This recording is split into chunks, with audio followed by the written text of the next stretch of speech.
Okay, so today we're taking a deep dive into something super important. Yeah. The connection between how we respect women and their safety, Mm-hmm. and honestly, how crucial that connection is for society to really flourish. Right. We've got some thought-provoking stuff to unpack today, You do? and we know you're all ears, ready to get a real grasp on this. Absolutely. So let's do this.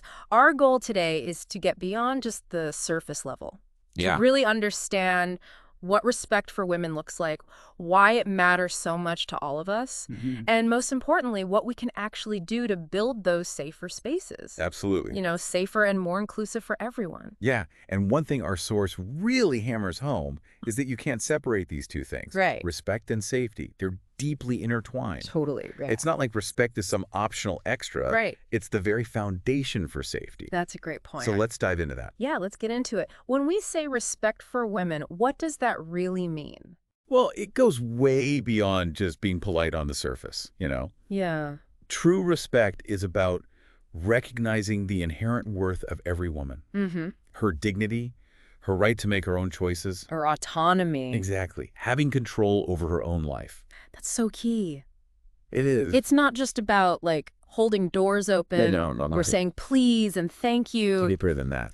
It's about actively listening when women speak. Yes. Truly valuing their perspectives, their contributions. In every single aspect of life. Yeah, at work, at home, in society. Everywhere. Our source makes it clear respect isn't passive, is it? Not at all. It's not just a feeling we have. It demands action from us. Yeah, what do you mean?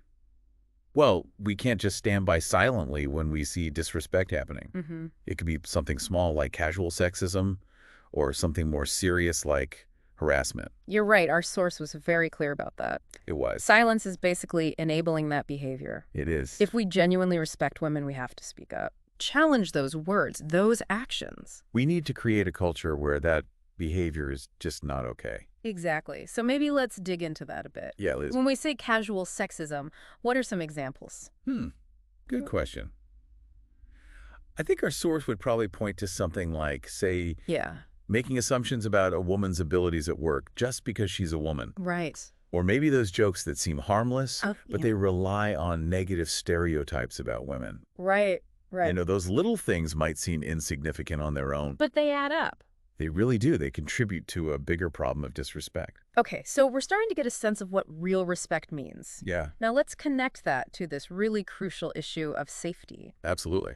Our source started off with a pretty powerful statistic. Oh, yeah, And honestly, it's disturbing. it is one that we need to face head on. Definitely. What was it? Globally, about 1 in 3 women will experience physical or sexual violence in their lifetime. Wow. And that's not just a number. That's a huge amount of suffering. It is, and it shows us just how urgent this issue is. Absolutely. And it's important, like our source does, to think about safety in a much broader sense. Oh, definitely. You know, not just physical violence out on the streets. Right. It's about feeling safe in every part of your life. Exactly. So what else does that include? It includes being safe online, Yeah. free from harassment and threats in those digital spaces. Mm-hmm. It means women should feel safe at work. Where they're respected.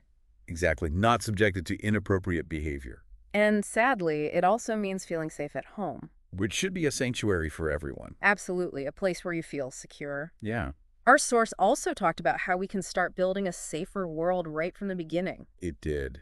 What did it say about that? Well, one thing it really emphasized was the importance of education. Yeah. Starting early in life, teaching kids, both boys and girls, Mm-hmm. about consent, about setting healthy boundaries. Oh, that's so important. It is. And fostering mutual respect from a young age. Yeah. The source really sees this as fundamental to preventing violence. And building that culture of safety.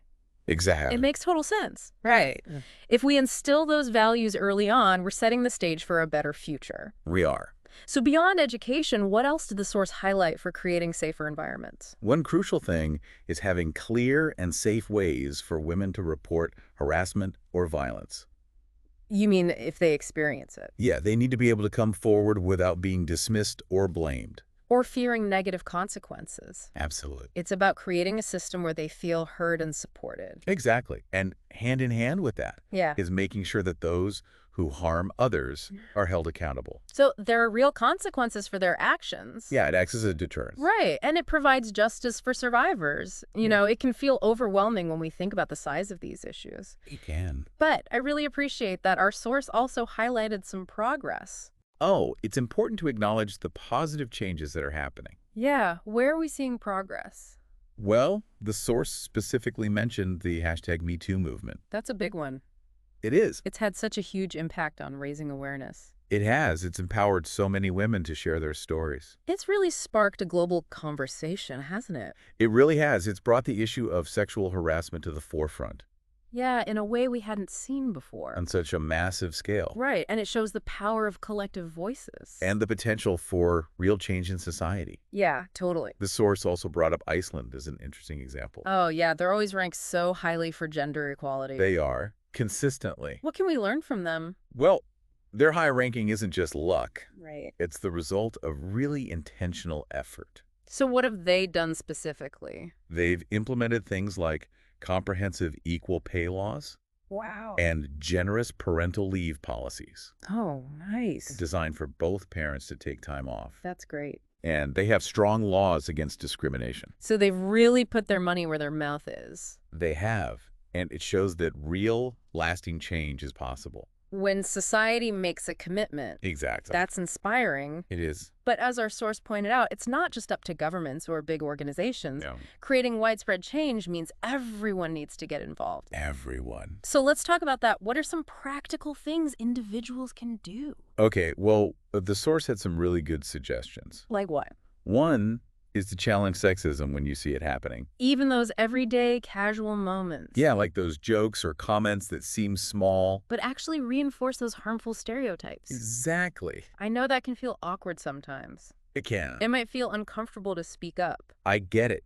But remember what we said before. Yeah. Silence only makes the problem worse. Right. It's like we're condoning it. Yeah. So even a small, thoughtful comment can make a difference. It can. What else can we do? Another thing is to support women-led businesses and initiatives. Oh, that's a good one. It is. Make a conscious choice to support those ventures. It's like putting your money where your values are. Exactly. What else? It's also important to keep learning and reflecting on ourselves. What do you mean?